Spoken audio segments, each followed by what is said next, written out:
Olá, amigos e amigas da Associação dos Funcionários Públicos do Estado de São Paulo. Estamos dando início a mais um programa AFPESP na TV. Nós temos a honra de receber o secretário de Justiça do Estado de São Paulo, o Dr. Márcio Fernando Elias Rosa. É um longo histórico nas carreiras públicas paulista, iniciado em 1986, quando ingressou para o Ministério Público do Estado de São Paulo. Foi Procurador-Geral de Justiça por 2 mandatos consecutivos, eu me refiro a 2012 e a 2016, e pouco depois de deixar o cargo assumiu a Secretaria da Justiça. Também é professor da Escola Superior do Ministério Público, professor emérito da Faculdade Mackenzie e autor de vários livros jurídicos, especialmente das cadeiras de Direito Constitucional e Direito Administrativo. Dr. Márcio Elias Rosa, existe uma confusão na população quando procura a Secretaria de Justiça do Estado, imaginando que ali é o Poder Judiciário, é um órgão do Ministério, aliás, do Poder Judiciário. E essa confusão se deve ao quê, afinal? Olha, primeiro uma saudação, né? Por favor. Ao senhor presidente Duarte Moreira, a todos que nos assistem e a todos da nossa Associação dos Funcionários Públicos do Estado de São Paulo, entidade associativa de maior respeito e credibilidade no Estado, exerce um trabalho importantíssimo de representação de todos os nossos colaboradores do setor público, sempre tem uma voz ativa e muito proativa. Né? Muito bom. Essa é a minha homenagem pessoal muito e obrigado, também da Secretaria do Governo do Estado. Essa confusão é muito comum, né? De fato, o cidadão, ele às vezes tem dificuldade para compreender, não apenas a Secretaria da Justiça, mas o próprio Ministério Público, né? Que é uma instituição, hoje ninguém duvida, autônoma, independente em relação aos 3 poderes do Estado, muitas vezes é confundida como um órgão integrante ou do Judiciário, do Legislativo, do Executivo. Assim também os tribunais de contas, não é? Exato. Não tem problema nenhum, pode confundir à vontade. O importante é que todos cumpram o seu papel, não é? Claro. Não é desarrazoada a confusão, porque, a rigor, a Secretaria da Justiça é o órgão incumbido de fazer a interlocução com o chamado Sistema de Justiça. O Sistema de Justiça é integrado pelo Poder Judiciário, pelo Ministério Público, pela Defensoria Pública, pela Advocacia Pública e Advocacia Privada, a Procuradoria do Estado e também a Advocacia Privada. Então, não é desarrazoado que o cidadão confunda. Mas, volto a dizer, pode confundir à vontade. Nós é que não podemos confundir. Né? Nós é que não podemos errar. Deixa eu fazer uma pergunta. A Secretaria da Justiça, ao que me consta, é a mais antiga das secretarias da administração pública estadual. E ainda hoje, é ela que dá posse ao governador eleito? E a todo o secretariado. Né? Mesmo? E a todo o secretariado, Assim também o Ministério da Justiça, né? Sei. Na Presidência da República, porque de fato é a primeira pasta que surge logo depois da proclamação da República, enfim, e é o secretário da Justiça quem apostila e dá posse ao governador e, na verdade, o livro de posse. O livro de posse. É solene. E o secretariado. Toda vez que há um afastamento, ainda que temporário, do governador do Estado, e o vice assume, quem faz o termo de posse, na verdade, quem lavra o termo, mais como um escrivão do que propriamente como uma autoridade que dá posse, porque ele é nomeado pelo governador. É o secretário da Justiça, é a Secretaria da Justiça. Essa é da tradição. Bem, já que estamos falando da Secretaria e da sua antiguidade, seria uma secretaria pioneira, né? Como é que a gente pode definir as suas atribuições atuais? Porque eu sei que colocaram na Secretaria da Justiça também a defesa da cidadania. Isso mesmo. Veio agregar ou veio, na realidade, trazer mais atribuições, assoberbar a Secretaria da Justiça? Não, eu acho que veio em boa hora. Com a redemocratização do país, em 1988, aquele papel tradicional, ortodoxo, do nosso tempo de estudante, presidente, não é? Ou quando eu entrei no Ministério Público, em 1986, para o senhor ter uma ideia, na década de 70 e 80, o secretário da Justiça dava posse também para os membros do Ministério Público, antes para os próprios membros do Poder Judiciário, né? Então, era uma outra época. Com a redemocratização ganha importância a concretização dos direitos individuais, os direitos sociais e os direitos associados à cidadania, não é? E não apenas a interlocução com o sistema de justiça. Até porque Judiciário, Defensoria, Ministério Público, a Advocacia falam por si. tem suficiente representação. Então o papel do secretário da Justiça passou a ser um outro, de interlocução com esses órgãos para que cumpram o seu papel e executem as suas políticas públicas, mas sobretudo desenvolver políticas públicas em outras áreas. Áreas relacionadas à exclusão, por exemplo, né, para a proteção do negro, do nordestino, dos imigrantes, o combate ao trabalho escravo, políticas de defesa para a mulher, defesa do consumidor, infância e juventude, ou seja, temas ligados à cidadania e além da interlocução com o sistema de justiça. E no que se refere à imigração, como é que a Secretaria da Justiça e Cidadania está ferindo o ingresso de imigrantes aqui em nosso país? Você sabe que esse é um problema grave, um problema recorrente, não é novo. Quem imagina que isso é uma coisa deste século está equivocado, né? Os movimentos migratórios, muitas vezes provocados por refúgio, na verdade, né? A fuga de conflitos de guerra, enfim, ou de miséria, de catástrofes, acompanha a humanidade desde sempre. Cabe à Secretaria da Justiça, no Estado de São Paulo, desenvolver uma política associada a outras pastas, como a Secretaria de Desenvolvimento Social, a Secretaria da Educação, um trabalho de acolhimento, né? São Paulo recebe, em média, 400 imigrantes por mês, né? O Brasil recebe cerca de 120 mil imigrantes por ano, né? Em 2015 esse foi o censo. E nós fazemos aqui um trabalho inicialmente de acolhimento pela Secretaria de Desenvolvimento Social, mas a nossa Secretaria da Justiça mantém um posto de atendimento. E aí a regularização de documento, eventualmente a capacitação para o trabalho, cursos de capacitação e o encaminhamento para eventual emprego. E tem uma casa de acolhimento, que é mantido pela Secretaria de Desenvolvimento Social, o secretário Floriano Pêssaro, né, que faz um trabalho também associado ao nosso muito bom. Ainda na Visconde de Parnaíba? Isso, exatamente. Sabe que eu não conheço? Mas funciona e funciona bem lá. Veja, no que se refere ainda a imigrantes, o mundo todo está fazendo assim uma verdadeira restrição ao ingresso de imigrantes em seus países. E a gente observa aqui no Brasil, até as autoridades são criticadas com essa liberalidade de permitir o ingresso de imigrantes de forma assim até descontrolada. Seria isso mesmo? Olha, eu acho que quem defende a tese da proibição está dissociado do caráter solidário que deve ter o acolhimento. Ninguém deixa a sua terra, o seu povo, as suas raízes por voluntariedade ou por não estar vivendo uma situação de conflito, no mínimo conflito pessoal.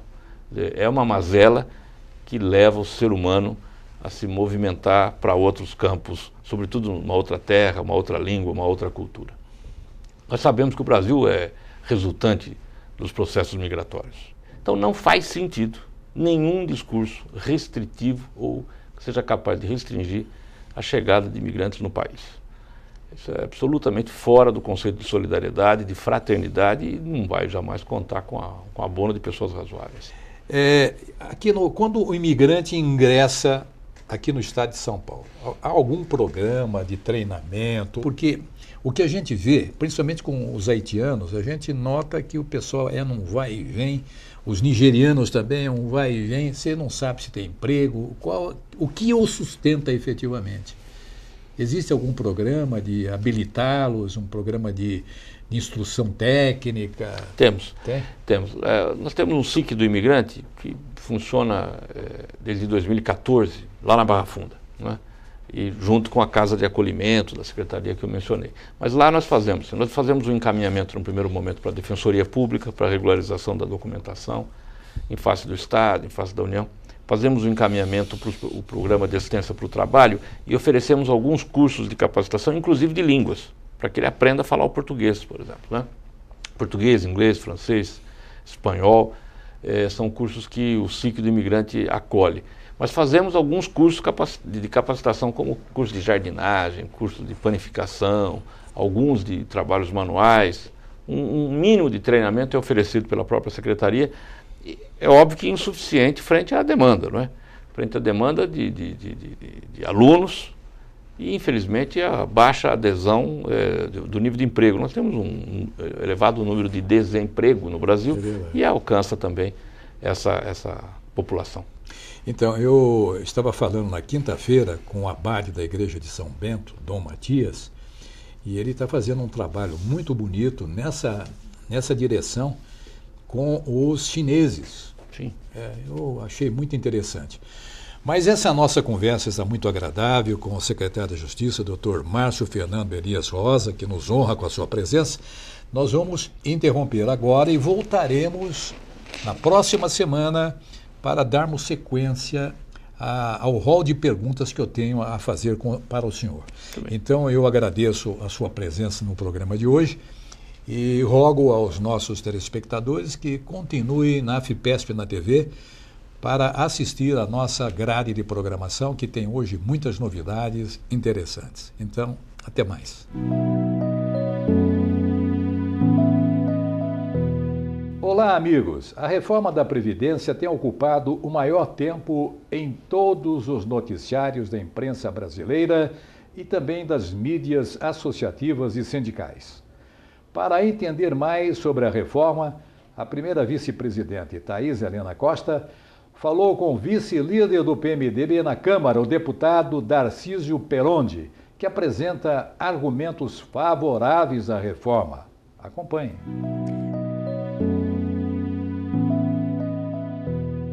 Deputado Darcísio Perondi, acabei de ouvir o seu pronunciamento no plenário da Câmara e, tendo em vista o que o senhor falou, a essência do que o senhor falou, eu gostaria de saber o que é que o senhor acha da reforma da Previdência, que está para ser pautada, não é? Neste momento, nestas condições em que o país se encontra. Em primeiro lugar, eu sou deputado pelo 6º mandato, sou vice-líder do governo, PMDB, sou médico. Reforma da Previdência. Tem duas razões para fazer a reforma.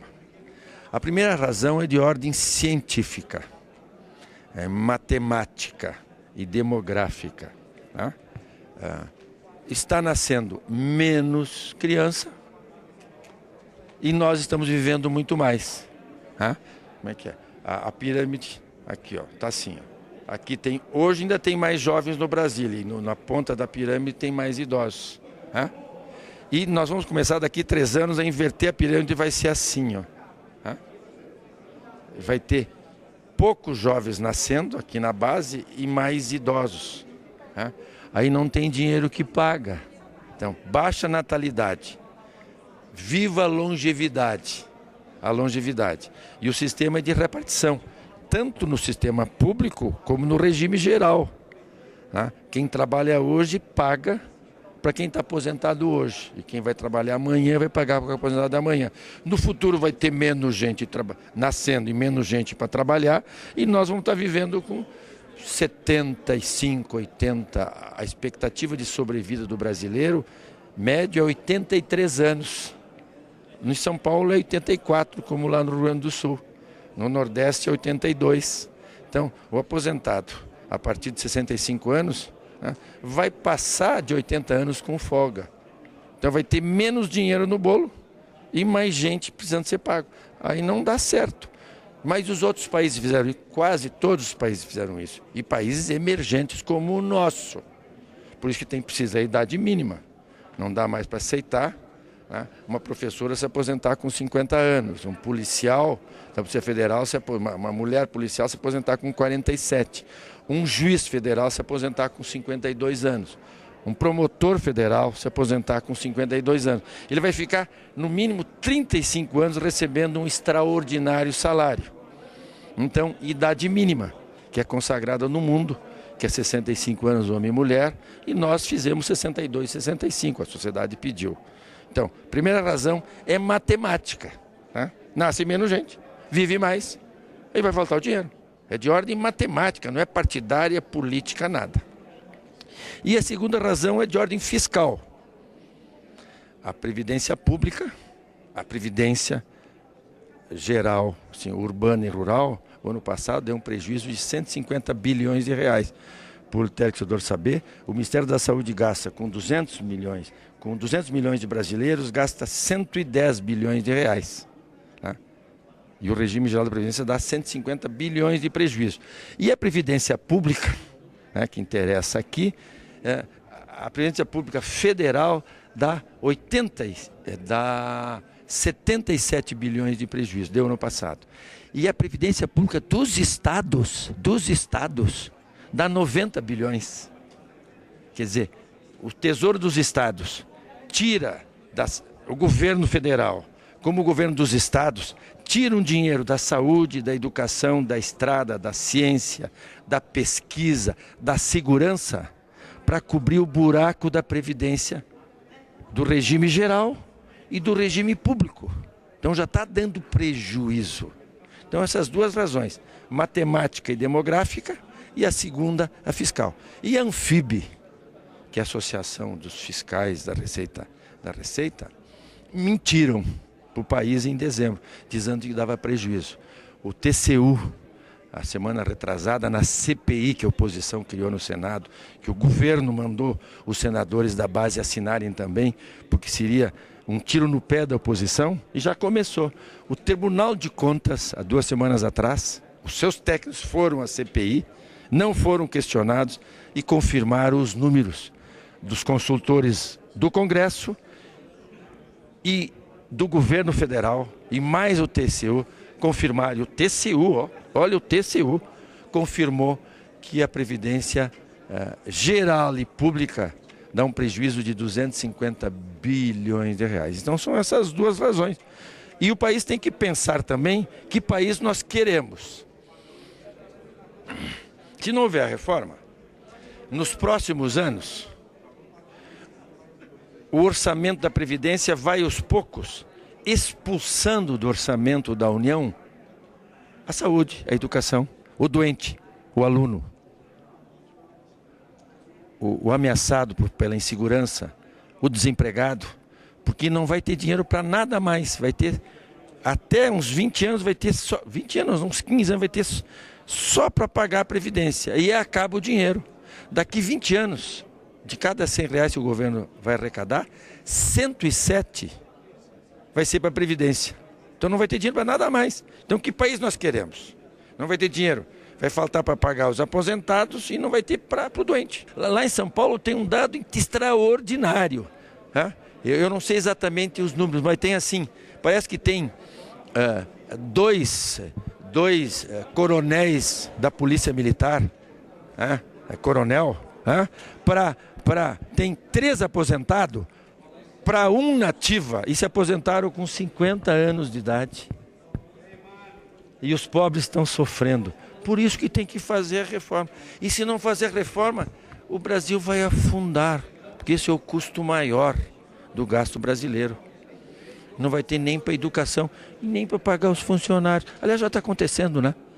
No Rio Grande do Sul, no Rio de Janeiro, em Minas, olha, na Grécia. Então essa reforma não é de político, não é de partido, não é de governo, é de nação.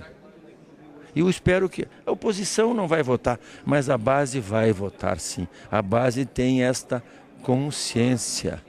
Continue com a programação do AFIPESP na TV. Obrigado.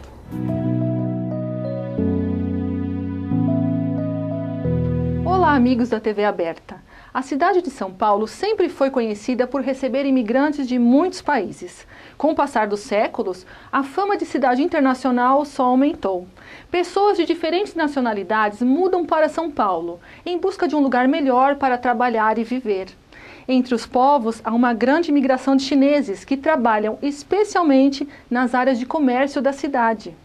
A língua mandarim, falada na China e ainda muito pouco conhecida no Brasil, tornou-se um desafio para educadores paulistas. Entre os desafiados, encontramos o trabalho de Dom Matias Tolentino Braga, do Mosteiro de São Bento, que implantou um atendimento próprio para as crianças chinesas. Nossa equipe de reportagem esteve no local para conhecer a história e o projeto. Acompanhe! Nós temos aqui um material que a gente elaborou, né, todo em mandarim, então, para que os próprios pais possam, então, ler, porque muitas das famílias elas não falam português. As crianças que aqui vêm começam a aprender o português e, ao mesmo tempo, nós ensinamos também mandarim, né? E esse nosso trabalho teve o reconhecimento, então, do governo da China, que nos deu o título de escola exemplar de mandarim, quer dizer, a excelência do ensino de mandarim aqui, que é justamente esse diploma aqui dourado que a gente colocou no alta parede. E está aqui conosco o Padre Lucas, né? O Padre Lucas é chinês, né? Aproxime-se, Padre Lucas. Ele veio para o Brasil e é um coordenador de todas as atividades, inclusive do ensino de mandarim aqui, é o vice-reitor também da nossa escola. Então, como o Dom Abade falou, como os chineses, quando chegaram no Brasil, não falam nada de português. Então, como a gente, como padre, né, a gente dá um apoio para essas crianças, não é só crianças, aos pais também, para superar essa dificuldade de língua. Praticamente em 1 ano ou 2 anos a criança já supera essa dificuldade de língua portuguesa. Em 2006, este local secular recebeu o Papa Bento XVI, tornando ainda mais especial sua existência no centro de São Paulo. O trabalho de Dom Matias vai nos contar como foi esse encontro e suas impressões do Papa. Agora em maio completou 10 anos, né, dessa visita. Foram 3 dias incompletos, né? Ele chegou numa quarta-feira, dia 9 de maio, e ficou conosco quinta e sexta-feira. E foi surpreendente, né, porque já se tinha muito relato de que o Papa Bento, embora ele pareça um pouco tímido assim diante da mídia, das câmaras, diante da multidão, já se falava muito que a experiência dele como professor na sala de aula, que ele é muito afetuoso, né, e de fato foi isso que nós percebemos no convívio com ele, né, uma pessoa que conversa, gosta de conversar, então e mais, me tocou profundamente porque eu, na expectativa da chegada dele, eu até me indaguei de que assunto a gente trataria, se era questões da Igreja Mundial, da Igreja do Brasil e tudo, e ele, à mesa, conversando conosco, ele sempre perguntava sobre a história do próprio mosteiro, da nossa própria vocação, né? Ele se interessou muito pelo colégio, pela faculdade, né? Incentivando a gente a fazer o nosso trabalho aqui no centro de São Paulo. Então, ele é uma pessoa que se preocupa com quem está diante dele. Ele não fala de si ou de coisas alheias, né? Mas ele se interessa pelas pessoas, né? Isso me tocou profundamente, né? Inclusive sobre a minha vocação, minha infância. Ele chegou a perguntar sobre esses aspectos, né? Como é que eu me tornei monge, né? O que eu fiz antes. Então, é alguém que se interessa por você que está ali diante dele, né? E de fato, receber um Papa em casa é algo extraordinário, né? Tem até um ditado que se diz, quando a gente quer dizer que é o dia do nunca, né? O dia que o Papa vier em casa, né? E ele veio de fato, então esse dia do nunca se realizou para a gente, né? E, sobretudo, veio a expectativa daquela multidão, né? Aqui na frente do mosteiro, né? As ruas repletas, onde quer que ele passava, estava aquela multidão para acolhê-lo. E esses 3 dias o pessoal fez um plantão, 24 horas, né? Direto, né? Sem sair aqui da frente. E muitas vezes invocavam o Papa, gritando, ritmado, né? Papa Bento XVI aparece na janela outra vez, né? E ele que, por questões de segurança, estava previsto uma única ida à sacada e cumprimentar as pessoas, ele próprio não resistiu. Já no primeiro dia ele retornou lá, antes de ir para os aposentos, e nos dias seguintes, sempre que entrava e saía do mosteiro, ele ia à sacada, né? Então foram 11 vezes que ele foi cumprimentar as pessoas ali, né? Dar uma bênção, dar uma palavra, né? O Dom Odilo Scherer sempre preparava uma pequena frasezinha, né? No estilo bem português assim, né? No brasileiro, caloroso, para que ele se expressasse em português, e assim ele teve esse trato então com as pessoas aqui em frente. E a mim me comovia muito, né, ver o privilégio, né, de estar ao lado dele, né, tomar as refeições ao lado dele, né, e vendo aquela multidão que se alegrava só dele passar ao lado, né. Então, com isso, o mosteiro também passou a ter até hoje, né, passaram-se 10 anos, e a gente fez essa exposição que estamos aqui no momento, né, em comemoração a esses 10 anos da visita dele. Foi uma visita formidável. Como vocês observaram, São Paulo guarda tesouros em sua região central, como o Mosteiro e Colégio São Bento. A AFEPESP tem recebido muitos associados na unidade capital, que procuram a cidade para conhecer lugares como o Mosteiro. No próximo programa, vamos mostrar a história da Basílica de São Bento e a emocionante missa celebrada com o coro gregoriano dos monges. Até breve! Olá! Nossa dica culinária da semana é da Apenzel AFEPESP Campos do Jordão, uma unidade charme da associação que tem conquistado os associados com sua beleza, conforto e o diferencial temático de sua decoração. Como uma unidade especial, a Apenzel oferece café da manhã com iguarias da gastronomia mundial. Nossa receita será cheesecake, muito fácil e saborosa, servida na Apenzel. Confira os ingredientes: 100 gramas de manteiga, 100 gramas de açúcar, 250 gramas de farinha de trigo, uma lata de leite condensado, 200 gramas de cream cheese, um sachê de gelatina incolor, uma lata de creme de leite, um pote de geleia de morango. O preparo da cheesecake da Apenzel foi feito por Marcelo Bueno, chefe de cozinha do restaurante da sede. O primeiro passo é preparar a massa com todos os ingredientes. Forre uma forma, de preferência com fundo falso. Leve ao forno por 20 minutos. Os demais ingredientes devem ser batidos no liquidificador. Depois da massa assada, cubra com a mistura do liquidificador e leve à geladeira até endurecer. Por último, espalhe a geleia de morango. A Apenzel fica no bairro de Capivari, um dos pontos turísticos mais procurados em Campos do Jordão. Ainda está localizada bem próxima das duas outras unidades da entidade, a unidade Campos do Jordão e a Sarra. Neste período de inverno, as unidades são as mais procuradas pelos associados e todas estão completamente equipadas para enfrentar as baixas temperaturas da região. Para finalizar o programa, selecionamos imagens da Apenzel. Obrigada por sua audiência e até breve!